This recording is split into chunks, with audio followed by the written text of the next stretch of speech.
Hey everybody, let me know if you can hear me out there. We had some problems with the audio at one time, and I think we got that fixed, but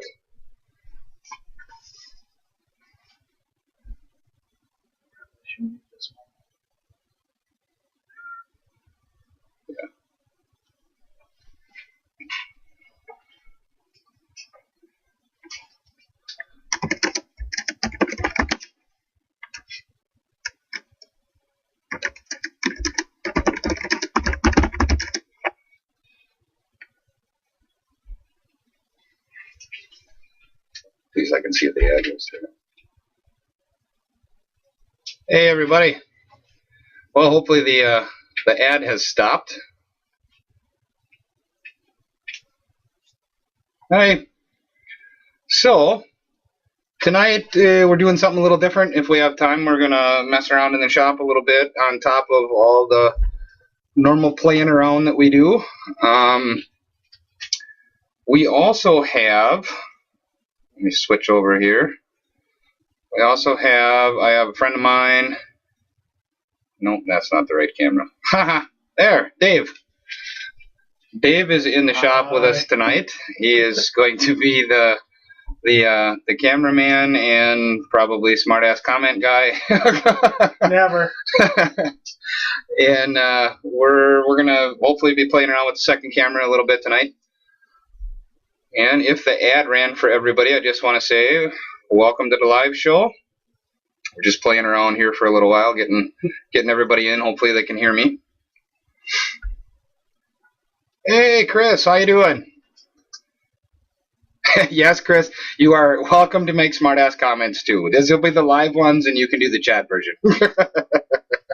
Dave's also watching the chat room too, so he can play around. He's logged in there, so sometimes I miss a couple things in there. So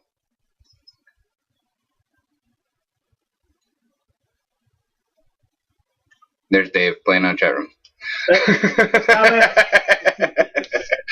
So, well, we're just kind of playing around to get things started. Let a few people get logged on. Whoever's coming in is coming in. And well, I kind of been playing around a little bit with the bed build, and this is the plan, at least the SketchUp model that I put out there, and it works and it's fine. It's just there's a couple things. I'm not a SketchUp master by any means, and there's a few things that are not working quite the way I want them to. So I've made some modifications along the way. I played with the plan a little bit, and if you look, there's a few things that really have to change. Actually, I'll give a shot of right now. The bed is right about there. There's a big pile of stuff. That is the legs and a lot of the different material that's going to be supports for it. But on the other side of the camera, there's some 2x6s. Those are going to end up being the main supports. And that's pretty much where it is right now. That's where I got in about a day. The legs are completely ready. I did build the headboard. I'll hopefully get a shot of that later on. I actually have, there's 2 pegs. The headboard will actually open up. But what I kind of screwed up a little bit with the bed build, I put a post out there, and this was the first post. And if you scroll down on the post, there's a cut list and a few other things. There'll be an updated cut list put out there later. And because, one, I never labeled anything, and I have everything labeled with chalk. I got all the pieces and parts and everything labeled. And the other part that I had a problem with is, if you look in this shot,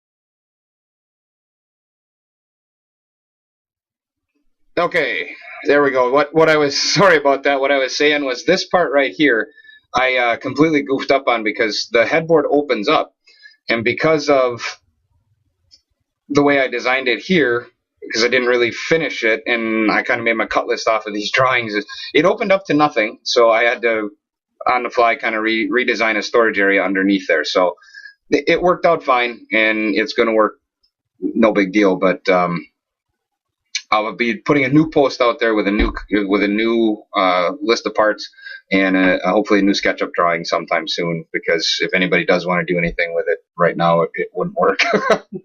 So, well, what's been going on with you guys in the chat room so far? How about you, Dave? You got anything going on? You have a few things actually. No.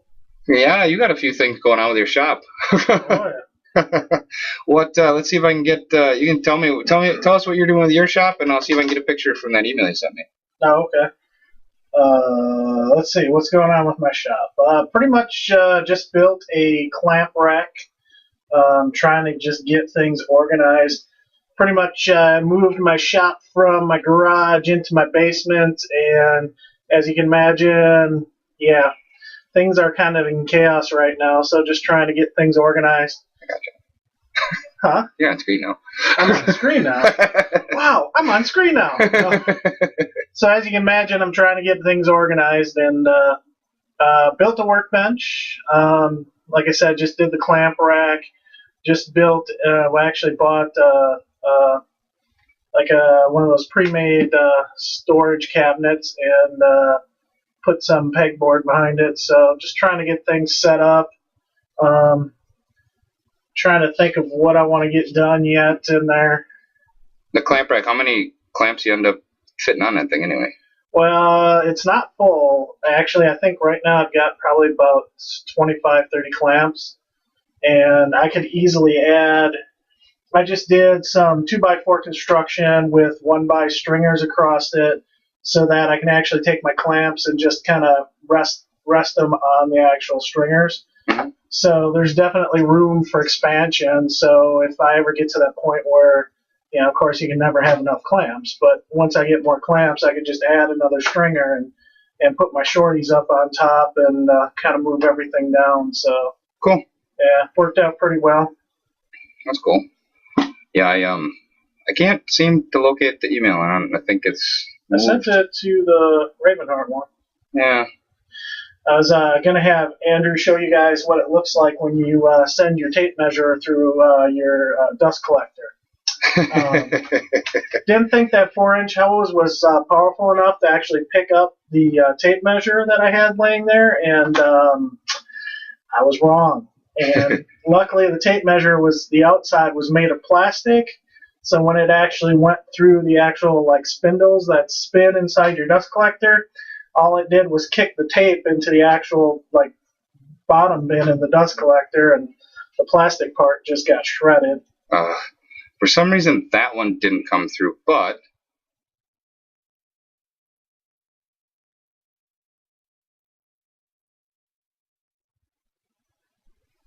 Clamp rack. I think, yeah, there we go. There's a clamp rack. That one came through. So that's what you put together so far. So Yeah. That's cool. No, it still doesn't work. all it is a big ball of wire, pretty much what the inside of the tape measure looks like. Yeah, it doesn't measure any more accurate when you do that with it? Well, I guess it would. Because technically, the inch marks are still... The inch marks are still there. Yeah, it'd be just as accurate or inaccurate as it was before. But So, well, that is what's been going on in my shop. I've been doing the bed build. I did the garden stakes a while ago. Those were kind of fun to play with. And the other things that have been going on, there's been a lot since the livecast. With the help of Matt Vanderlis, Hendrik Varju up in Canada is going to be doing either a monthly or every other month segment with me. And that's going to be kind of like a question and answer thing. And I have enough questions for him the way it is. But if anybody wants to submit questions to Hendrik, you can use my Skype name at Ravinheart, the voicemail number 920-933-4940. You can leave a message there. Or if you wanted to, you can use the contact form on our page, or Ravinheart Renditions at ravinheart.com is the email address. So feel free to put questions in for Hendrik there whenever, and we will get to them as soon as the next live episode comes up then. So that's pretty much the way that's going. So with the phone number, Uh-huh. what kind of things can we leave there? Questions for Hendrik. Okay.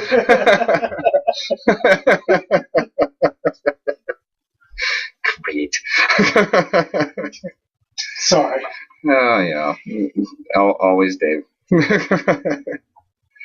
So yeah, that's been one of the big things since the last one. The other thing is I got a chance to talk with Carrie Haltman, which was a very nice conversation. We had a good time. But it kind of sprung up a little comment from someone up in the Northeast Wisconsin Woodworkers Guild who is a very amazing turner. Kelly Bresnahan, and his website's at the bottom of the screen there if anybody wants to go there. He does some amazing turning, big stuff, little stuff, hollow vessels, just some really cool stuff that I've seen him do. He was at the show. He was actually set up directly across from me this year, and just watching the people come up and ask him about some of his vessels and the things he did was amazing. And I haven't had a chance to talk to him. I hope he isn't upset about this, but he sent me an email, and his email said, I was listening to an interview with Carrie Haltman, great interest until comments about the lathe. Now, the comments were not to put down the lathe in any way. It's just saying that it is our nemesis. And actually, Carrie and I both agree with this. According to our conversation, I think I'm a more experienced turner than Carrie is, and I am far from experienced turner. I play around with it a little bit, and I mentioned that she might want to try the easy tools first. And Dave uses easy tools, and it's a nice way to start with that. And I guess a lot of people that I know that you started with the easy tools, they moved to some of the traditional tools and then blend it together. Yeah, I could definitely see using both in a shop because, I mean, I've seen some tools now where, pretty much, sorry. I've seen some tools now, like traditional tools, that you can do certain cuts that obviously with the easy tools, they're meant to do certain things. Mm-hmm. So I definitely could see where having those traditional tools would be really handy in doing certain things while you're turning. Whereas, like, if you're just getting started and you don't know anything about turning, I think the easy tools are awesome because you don't have the sharpening.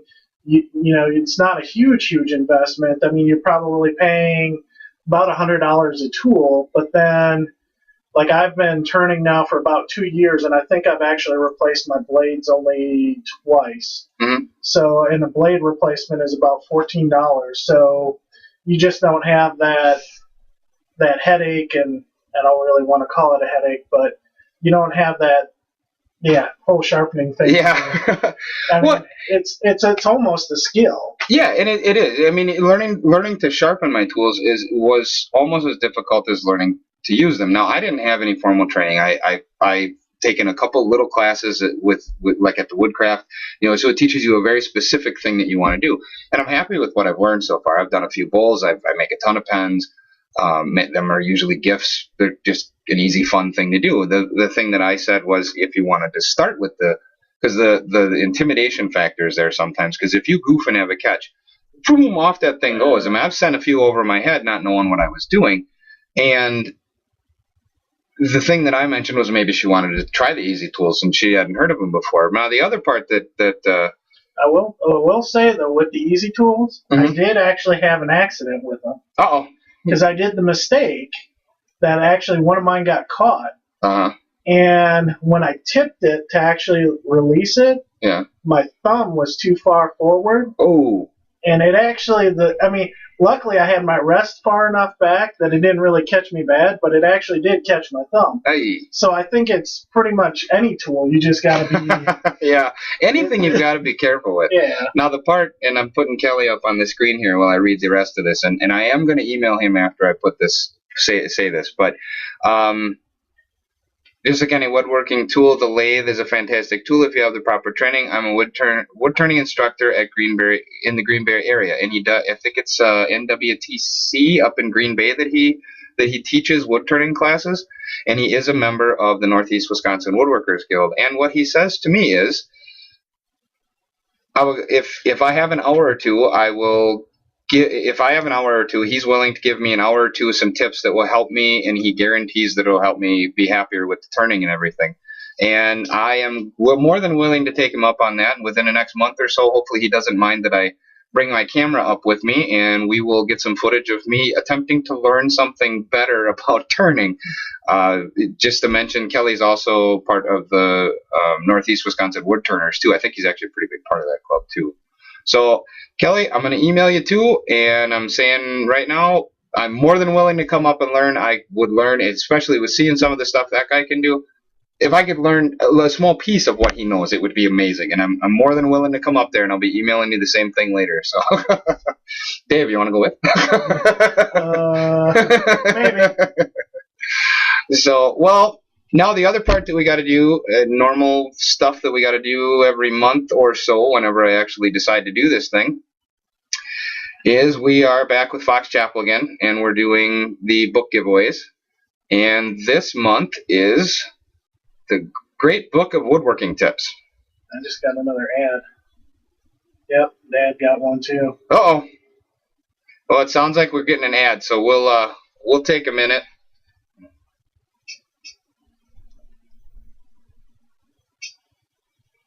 You get a call?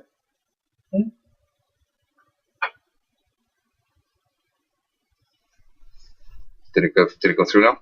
Yeah, and then I see the Fox Chapel thing. Okay, well, hopefully the ad stopped for everybody. Sorry about that. I've not a whole lot I can do about a lot of it. But I guess we'll wait a little bit, make sure that nobody that is in the chat room is getting stuck by the ad at the moment. We can just kind of babble about something else for a little bit anyway. I am immune to ads. Good.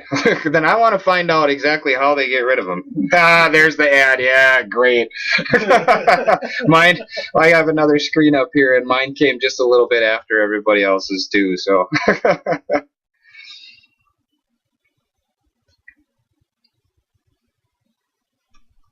Now it's time we drink grape soda.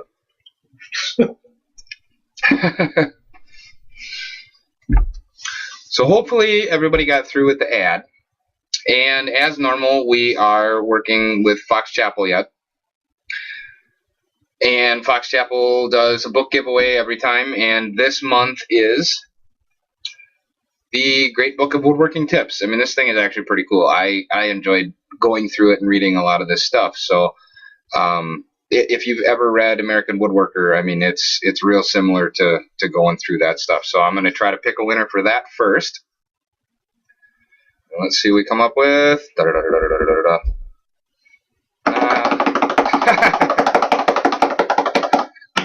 Even with drum roll. Let's see. We have Larry. I'm going to butcher your last name, but it's like Thayer. Larry Thayer. So that is the winner for the Great Book of Woodworking Tips. Now I'm going to have to steal yours. Yeah, no, yeah. I'm gonna take that out of the shop and hide it somewhere for a little while, I think. And this month is a quarterly giveaway. Along with the normal book, we also have Gorilla Glue on board, too. So they are doing a Gorilla Glue prize pack. So we will try to pick winner number 2 for the prize pack and see what we come up with. Hang on a sec, and that was not as good of a drum roll. But John Dozer, hey Dozer, how you doing? I've talked to him on Twitter quite a few times. So I will be shooting each of you an email, and we will get a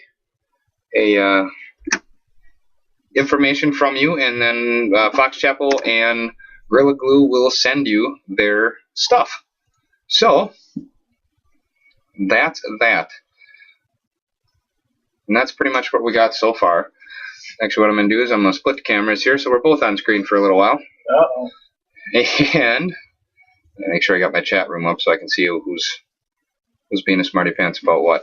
I was just being a smarty pants to your dad. Because, he still owes me some ice cream. Yeah, Dad always owes Dad ice cream, no matter what the deal is. So.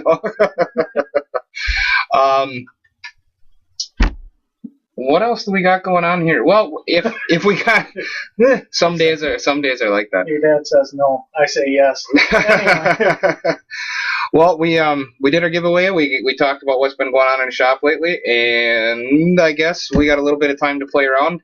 I don't know. I don't know if anybody that's in there right now is I guess Chris. I guess Chris and Dad would be up to you. I've got a dowling jig I bought how long ago that I haven't really messed with, that I was just gonna do some recording on how I'm using pocket holes to do the assembly in the bed build. And you guys probably all have used both of those things before too, so I can do that during the recording on the bed build, and I can just stop the recording and yap around if you want to too. It's up to you guys, I guess. Let me know what you want. Or we can do something else altogether different too. Make suggestions, I'll play.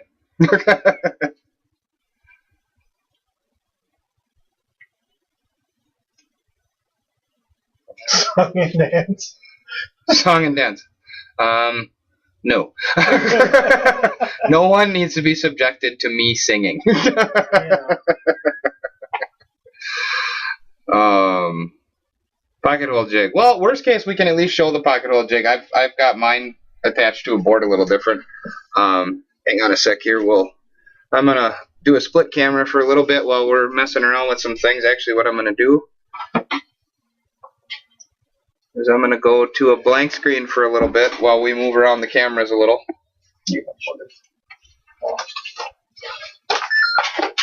I didn't do it.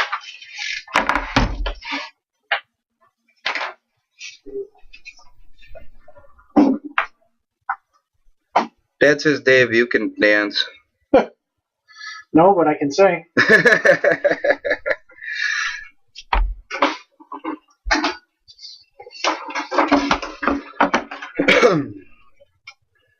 Alrighty. Get her on there. Mm-hmm. Alright, so my pocket hole jig is nothing fancy. It hung in the garage for a long time, and I don't use it for most of the furniture that I build. I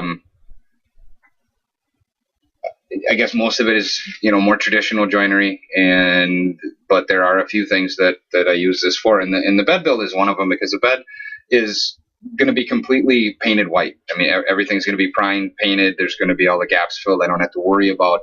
It's actually kind of nice to not worry about some of the intricacies of some of the joinery that I have to do normally. And what I'm doing is I used. If you look, I've got just two boring pieces, and all I really did. And it's nice about this one is you just, can you grab just open that cabinet. There's a box that says for the jig in there. Yeah. I don't have the drill bit with me right now, but I just mounted it to a board, because that way when I have a longer board, the supports on the sides actually work out pretty nice to hold it up. Oh yeah, Chris is gonna use the Domino XL, and that would be the first one. Big one. Yeah. Chris, that would be really nice to use Domino XL, but I do not have a Domino XL, and I do not have the money to buy a Domino XL either.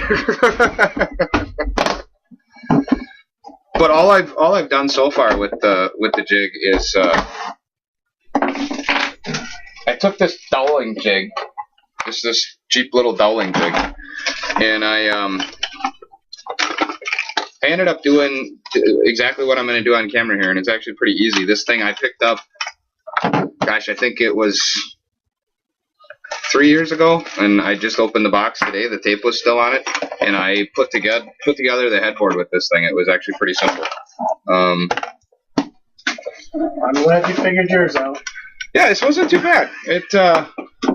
I ended up taking mine back.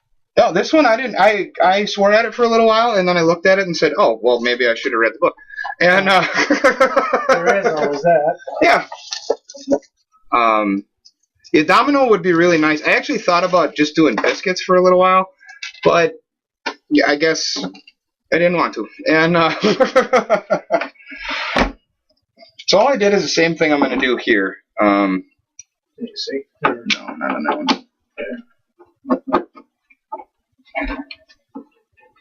And this is just scrap wood, it's no big deal. And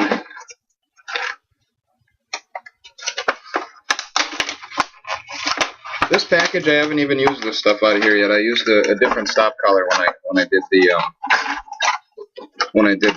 top of the headboard. Yeah, it's just the Wolfcraft one. It's nothing fancy.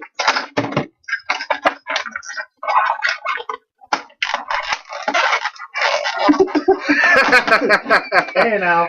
Biscuits along in the kitchen. Yes. The only thing that I was going to use the biscuits for was possibly doing the just the alignment to some stuff when I did assembly, which is really all I'm using the pocket screws for too. I mean, they're not structural in any way in this project, and I think that's the reason that I don't mind using them in this project is they're not being used as a structural component. Honestly, some of the parts of my bench are held together with pocket screws, mainly because, well, it works, and it was all I really needed to do. It didn't need to be anything fancy, so I mean, the top of my bench is held down to the base with pocket screws. Now, the base is made with a lot of mortise and tenons and different things like that, but it works to hold the top down. So on this, all you do is you line up for putting the dowel in. Actually, here, what I'm going to do is I'm going to turn this around. So you don't really need to worry about where you're putting it. This just gets clamped on. You set your stop collar, and right now I've got it set a little too big because I just want the dowels to go in. I mean, this is about half of it right there.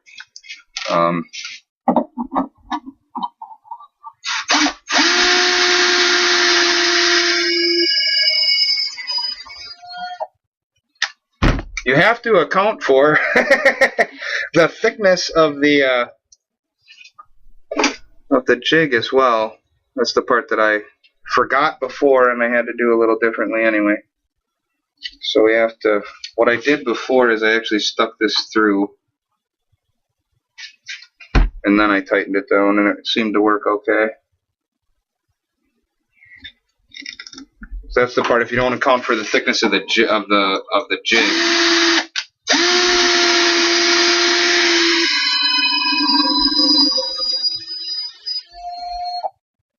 And all you do is you move it over.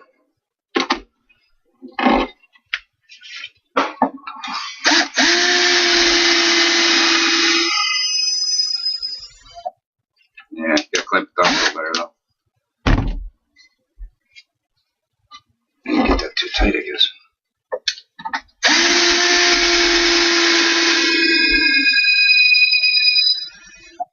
Drilling into a knot. Holy cow.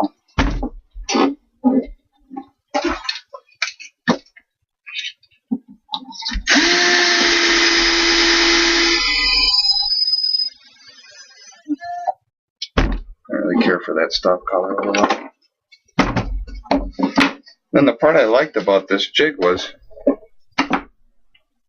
so say you want your board over here, all you end up doing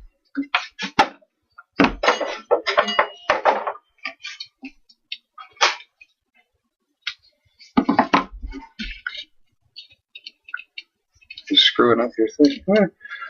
This stop collar is not, I couldn't get the right Allen wrench size for the other one. I like the other one a lot better.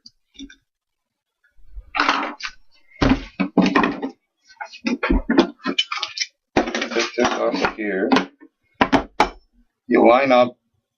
So say you want your board, your line is here. I don't know if anybody can see that line or not. Actually, let me make it a little darker.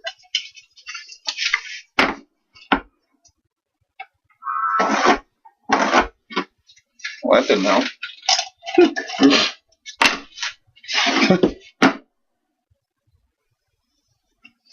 Now you can see it. So you end up, so if you want your board on this side, these little tick marks are where you want the, so if you want it here, it'll end up being right there. So you line this up, and you have your 3/8 inch hole right there, and then this will line up right on that line. So it's not too bad. I mean, you kind of have to clamp it in. So say you want them, and you got to line two things up at once, and that's the only part that's kind of weird. And if you want it kind of crooked, you can actually have it kind of crooked too. Now, normally I would clamp this down, but I'm not too worried at the moment.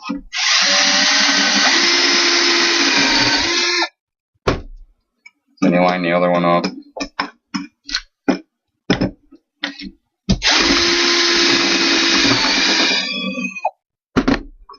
And I didn't drill it deep enough. But I mean, that lines it up, and that's it. Now, the part that I'm using the, hang on, let me just, I'm just deepening the holes a little bit because I didn't really take the time to set the. This is not a safe practice. No, no, it's not. This is not a good idea. The I didn't take the time to set the stop collar right. Just making them a little deeper. You see?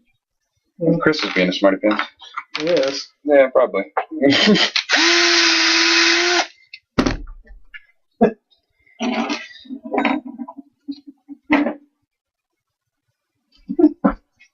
What's he got to say? He was commenting on your nice straight line.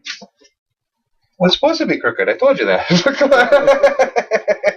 I think you need to go a little deeper yet. Yeah, that's okay.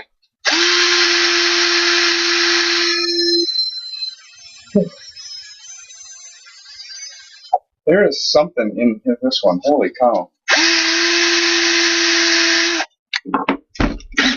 So, then all I do is I take this,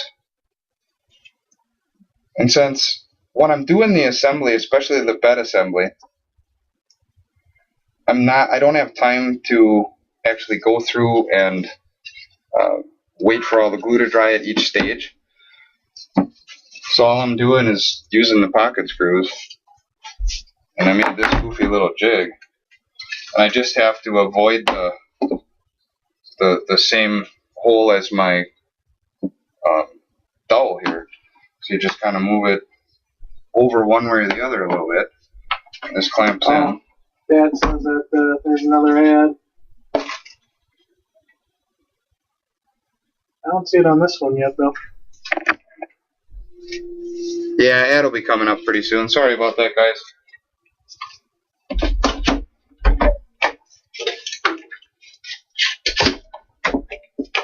So I just clamped this thing in, and this is all set up from before.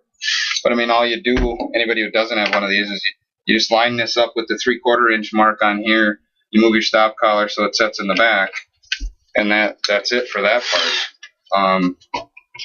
I say Chris just said he's got the ad too. Okay, I'll hang on a sec then. But I mean, the Wolfcraft jig, I mean, I did like you did, Dave. I mean, I fumbled with it for a little while, and then I kind of figured it out. It just kind of dawned on me, like, oh, okay, well, that makes sense then. Okay. Yeah, I was going to say, my biggest problem is I was trying to do edge joining, like joining two boards together. Oh, yeah, that's a little different on here. I figured that out too, though. Yeah, I was just having tons of problems with that. You can actually do them both. One's right after it, right at the same time. You can clamp them both into the jig, and then you just open it up like a book. It's just kind of cool the way it did it. So, well, this is, I mean, about as simple as it gets. All you do is Chris says he's back. Okay, you make sure that all I'm doing is making sure that my hole, normally I would have the vacuum hooked up. I don't think you guys want to listen to that. Make sure that your hole doesn't interfere with your doweling hole.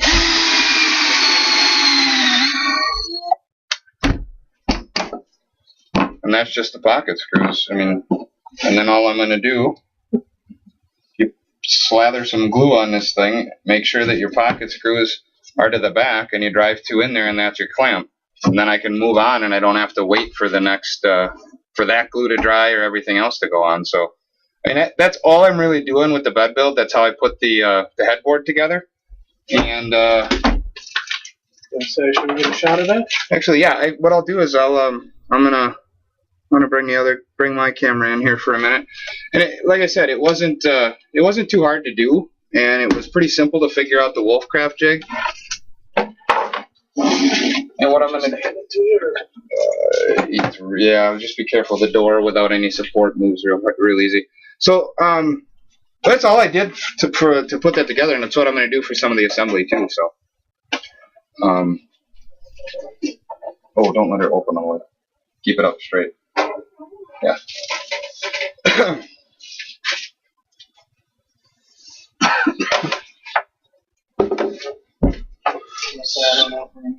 So I'm going to do a split screen here. I don't know if you get the full thing within the camera, but this is the back. I mean, and that's all I did to hold the back on. I mean, it's, you know, just different pocket screws through here. And the only reason I did pocket screws is because I didn't have time to wait for this thing to dry, to move to the next thing, to move to the next thing, and I want to be able to assemble this. It's going to be held down with pocket screws too. And the only thing the pocket screws are on is the back. You can't see it at all. And like the way I made the front is this whole thing lifts up. So underneath there will be storage. And around it over all the edges. It's just like any other construction that way. You can't see any joinery anywhere except the actual back. And that's going to be up against the wall anyway. So that's the way that went. And the bed build's going good so far.